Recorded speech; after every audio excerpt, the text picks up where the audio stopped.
ಬಿಜೆಪಿಯಿಂದ 6 ವರ್ಷಗಳ ಕಾಲ ಯತ್ನಾಳ್ರನ್ನ ಉಚ್ಚಾಟನೆ ಮಾಡಲಾಗಿದೆ. ನೆಕ್ಸ್ಟ್ ಈಗ ಲೆಕ್ಕಾಚಾರ ಹೇಗೆ ಅನ್ನುವಂತಹ ಪ್ರಶ್ನೆ. ರೆಬೆಲ್ ತಂಡದ ನಾಯಕನ ತಲೆದಂಡಕ್ಕೆ ಕಾರಣ ಏನು? ಒಂದು ಕಡೆ ಉಚ್ಚಾಟನೆ, ಮತ್ತೊಂದು ಕಡೆಗೆ ಶೋಕಾಸ್ ನೋಟಿಸ್. ಏನಿದು ಬಿಜೆಪಿ ಹೈಕಮಾಂಡ್ನ ಲೆಕ್ಕಾಚಾರ? ಬಿಜೆಪಿ ಬಂಡಾಯಕ್ಕೆ ಬ್ರೇಕ್, ವಿಜಯೇಂದ್ರ ಹಾದಿ ಸುಗಮ ಆಗತ್ತಾ?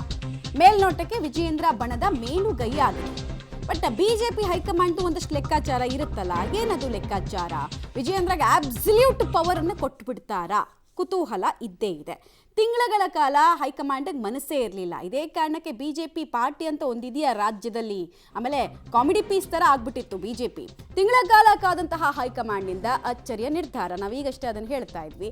ನೆಕ್ಸ್ಟ್ ಪಾಯಿಂಟ್ ನಾವು ನೋಡೋದಾದ್ರೆ, ಹೈಕಮಾಂಡ್ ನಿರ್ಧಾರದ ಹಿಂದೆ ಬಿಜೆಪಿ ರಾಜ್ಯಾಧ್ಯಕ್ಷ ಆಯ್ಕೆಯ ಲೆಕ್ಕಾಚಾರ ಅಡಕವಾಗಿದೆ ಅನ್ನೋದ್ರಲ್ಲಿ ಯಾವುದೇ ಅನುಮಾನಗಳು ಇಲ್ಲ. ರಾಜ್ಯಾಧ್ಯಕ್ಷರಾಗಿ BY ವಿಜೇಂದ್ರ ಮುಂದುವರಿಕೆ ಆಗೋದು ನಿಶ್ಚಿತನ? ಮುಂದುವರಿಸಿದ್ರೆ ಅಬ್ಸಲ್ಯೂಟ್ ಪವರ್ ಜೊತೆಗೆ ಹೋಗ್ತಾರೆ ಅನ್ನೋದು ಕುತೂಹಲ.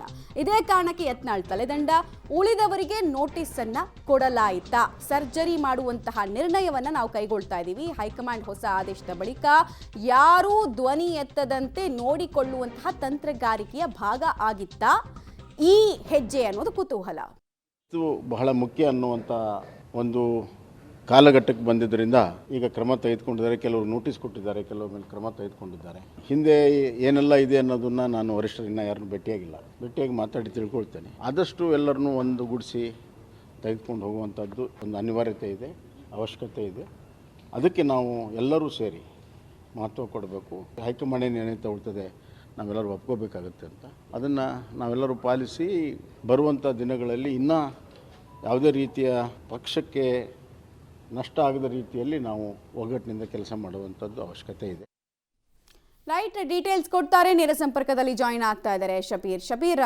ಬಹಳ ಮುಖ್ಯವಾಗಿ ಹೈಕಮಾಂಡ್ನ 100 ಲೆಕ್ಕಾಚಾರಗಳು ಸರ್ಜರಿ ಮಾಡುವಂತಹ ಮನಸ್ಸಿದೆ ನಮಗೆ ಅನ್ನೋದನ್ನ ತಿಳಿಸ್ಕೊಡ್ತಾ ಇದೆ.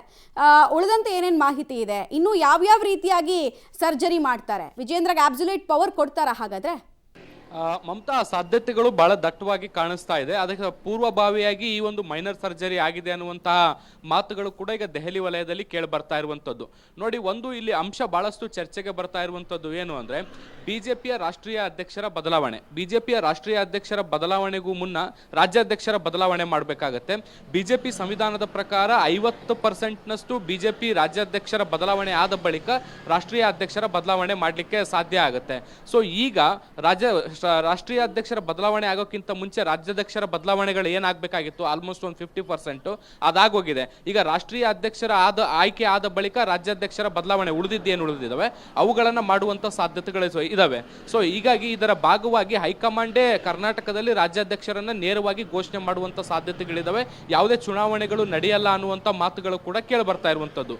ಹೀಗಾಗಿ ಹೈಕಮಾಂಡ್ ಹೊಸ ಅಧ್ಯಕ್ಷರು ಅಥವಾ ವಿಜೇಂದ್ರ ಅವರನ್ನ ಮುಂದುವರಿಸುವ ವಿಚಾರಕ್ಕೆ ಸಂಬಂಧಪಟ್ಟಂತೆ ಹೊಸ ಆದೇಶ ಮಾಡೋಕ್ಕಿಂತ ಮುಂಚೆ ರಾಜ್ಯದಲ್ಲಿರುವಂತಹ ಬಣ ಬಡಿದಾಟ ಏನಿದೆ ಅದನ್ನ ತಣ್ಣಗೆ ಮಾಡುವಂತ ನಿಟ್ಟಿನಲ್ಲಿ ಒಂದು ನಿರ್ಧಾರವನ್ನು ತೆಗೆದುಕೊಂಡಿರುವಂತದ್ದು.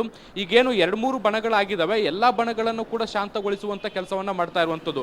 ಒಂದು ಯತ್ನಾಳ್ ಬಣ ಬಹಳಷ್ಟು ರೆಬಲ್ ಆಗಿ ಓಡಾಡ್ತಾ ಇತ್ತು. ಹೀಗಾಗಿ ಯತ್ನಾಳ್ ಅವರನ್ನ ಉಚ್ಚಾಟನೆ ಮಾಡಿದ್ರೆ ಉಳಿದವರೆಲ್ಲರೂ ಕೂಡ ಕಂಟ್ರೋಲ್ಗೆ ಬರ್ಬೋದು ಅನ್ನುವಂತಹ ಲೆಕ್ಕಾಚಾರ. ಇನ್ನು BY ವಿಜೇಂದ್ರ ಅವರ ಗುಂಪಲ್ಲೂ ಕೂಡ ಒಂದಿಷ್ಟು ಏನು ಹೈಪರ್ ಆಕ್ಟಿವ್ ಆಗಿ ಓಡಾಡ್ತಾ ಇದ್ರು, ಅವರನ್ನು ಕೂಡ ತಣ್ಣಗೆ ಮಾಡುವಂತ ಕೆಲಸವನ್ನ ಈಗ ನೋಟಿಸ್ ಕೊಡೋ ಮೂಲಕ ಮಾಡಿರುವಂತದ್ದು. ಸೊ ಹೀಗಾಗಿ ಎಲ್ಲರನ್ನೂ ಕೂಡ ಒಂದು ಹಂತದಲ್ಲಿ ನಿಯಂತ್ರಣಕ್ಕೆ ತಂದು ಹೊಸ ಅಧ್ಯಕ್ಷರು ಅಥವಾ ವಿಜೇಂದ್ರ ಅವ್ರನ್ನ ಮುಂದುವರಿಸುವ ವಿಚಾರಕ್ಕೆ ಸಂಬಂಧಪಟ್ಟಂತೆ ಆದೇಶವನ್ನ ಮಾಡಿದ್ರೆ ಉಳಿದವರೆಲ್ಲರೂ ಕೂಡ ಆಮೇಲೆ ಶಾಂತ ಆಗ್ಬೋದು, ಯಾರು ಕೂಡ ಭಿನ್ನ ರಾಗಗಳನ್ನ ಎಳೆಯೋದಿಲ್ಲ ಅನ್ನುವಂತ ಲೆಕ್ಕಾಚಾರದಲ್ಲಿ ಇದ್ದಂತೆ ಕಾಣಿಸ್ತಾ ಇದೆ. ಸೊ ಈಗ ಯತ್ನಾಳ್ ಅವ್ರನ್ನ ಉಚ್ಚಾಟನೆ ಮಾಡಿರುವಂತದನ್ನ ಗಮನಿಸಿದ್ರೆ ವಿಜೇಂದ್ರ ಅವ್ರನ್ನ ಮುಂದುವರಿಸುವಂತಹ ಲಕ್ಷಣಗಳು ಬಹಳಷ್ಟು ದಟ್ಟವಾಗಿ ಕಾಣಿಸ್ತಾ ಇದೆ ಅನ್ನುವಂತ ನಿಟ್ಟಿನಲ್ಲೂ ಕೂಡ ಈಗ ದೆಹಲಿ ಸರ್ಕಾರದಲ್ಲಿ ಚರ್ಚೆಗಳಾಗ್ತಾ ಇರುವಂತದ್ದು. ಮತ್ತೆ ಯಾವುದೇ ಚುನಾವಣೆಯ ಅಗತ್ಯವೂ ಕೂಡ ಇಲ್ಲದೆ ಇರುವಂತಹ ಹಿನ್ನೆಲೆಯಲ್ಲಿ ಹೈಕಮಾಂಡೇ ದೆಹಲಿಯಿಂದ ಏನು ರಾಜ್ಯಾಧ್ಯಕ್ಷರ ಹೆಸರನ್ನ ಘೋಷಣೆ ಮಾಡಬಹುದಾದಂತ ಸಾಧ್ಯತೆಗಳಿದಾವೆ. ಅದು ವಿಜೇಂದ್ರ ಅವರನ್ನೇ ಮುಂದುವರಿಸುವಂತ ಸಾಧ್ಯತೆಗಳು ಕೂಡ ದಟ್ಟವಾಗಿದ್ದಾವೆ ಅನ್ನುವಂತ ಮಾತುಗಳು ಕೇಳಿ ಬರ್ತಾ ಇದಾವೆ. ಮಮತಾ, ರೈಟ್, ಧನ್ಯವಾದ ತಮ್ಮೆಲ್ಲ ಮಾಹಿತಿಗಾಗಿ ಶಬೀರ್.